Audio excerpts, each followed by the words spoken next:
पिछली बार हमने क्रोमेटोग्राम चलाया था और आखिर में स्ट्रिप को टैंक से बाहर निकाल लिया था। अब कागज सूख चुका है और उस पर जो पैटर्न बना है उसी को क्रोमेटोग्राम कहते हैं। यही हमारा रिजल्ट है। अगर मिक्सचर के कंपोनेंट्स रंगदार हैं तो हर स्पॉट आंखों से ही पहचाना जा सकता है।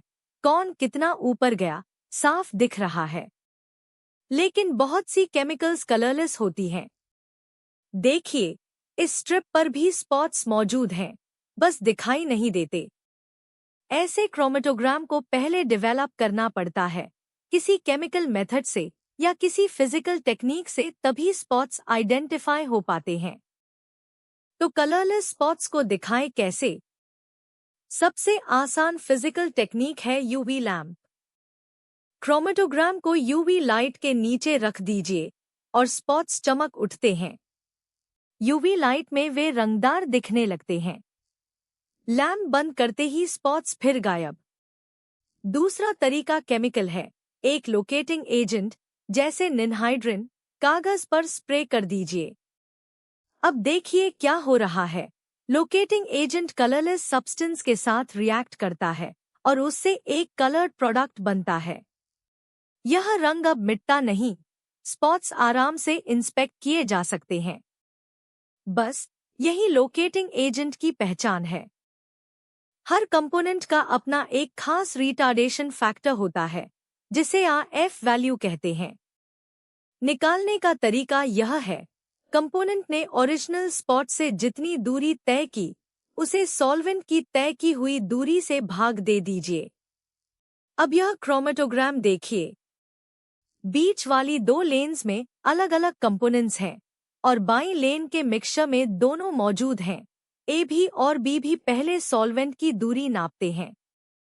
पेंसिल लाइन से सॉल्वेंट फ्रंट तक यह रही Z 15 सेंटीमीटर। अब कंपोनेंट ए पेंसिल लाइन से उसके स्पॉट तक यह X है 6 सेंटीमीटर और कंपोनेंट बी यह Y है 10.5 सेंटीमीटर। तो RF ऑफ A बराबर X बटा Z 6/15 यानी 0.4 और RF ऑफ B बराबर Y बटा Z 10.5/15 यानी 0.7। गौर कीजिए, B ऊपर तक गया, इसलिए उसकी RF वैल्यू भी बड़ी निकली। RF वैल्यू का सबसे काम का इस्तेमाल यह है, किसी केमिकल रिएक्शन में जो सब्सटेंस बना है वह प्योर है या इम्प्योर। पेपर क्रोमेटोग्राफी से यह जांचा जा सकता है। दो नमूने पेंसिल लाइन पर रख दीजिए। साथ में एक नॉन प्योर सब्सटेंस भी स्पॉट कर दीजिए और ऐसा सॉल्वेंट चुनिए जिसमें ये सब घुल जाए। अब क्रोमेटोग्राम चला दीजिए। देखिए, तीनों लेन साथ साथ चल रही हैं। पहली लेन में सिर्फ एक ही स्पॉट बना। एक स्पॉट का मतलब है यह सब्सटेंस प्योर है। दूसरी लेन में एक से ज्यादा स्पॉट्स बने, यानी यह इम्प्योर है, इसमें और चीजें भी मिली हुई हैं। और तीसरी लेन में वही नॉन प्योर सब्सटेंस था। और देखिए, पहली और तीसरी लेन के स्पॉट्स बिल्कुल एक ही हाइट पर रुके। दोनों की RF वैल्यू एक जैसी है और जिन दो सब्सटेंसेस की RF वैल्यूज एक जैसी हों, उनके आइडेंटिकल होने के पूरे चांसेस हैं। जिस कागज पर यह सब होता है, जरा उसे क्रीप से देखिए। वॉटमैन फिल्टर पेपर खास चुनी हुई कॉटन सेल्यूलोज से बनाया जाता है। वॉटमैन्स फिल्टर पेपर नंबर 1 रोजमर्रा के कामों के लिए इस्तेमाल होता है। इसका रिटेंशन भी मीडियम है और फ्लो रेट भी मीडियम। और इसके पोर्स का साइज है 11 माइक्रोमीटर। अब आखिर में इस सब का फायदा क्या है? ऑर्गेनिक सिंथेसिस में क्रोमेटोग्राफी प्रोडक्ट्स को सेपरेट, आइसोलेट और प्योरीफाई करने के लिए इस्तेमाल होती है।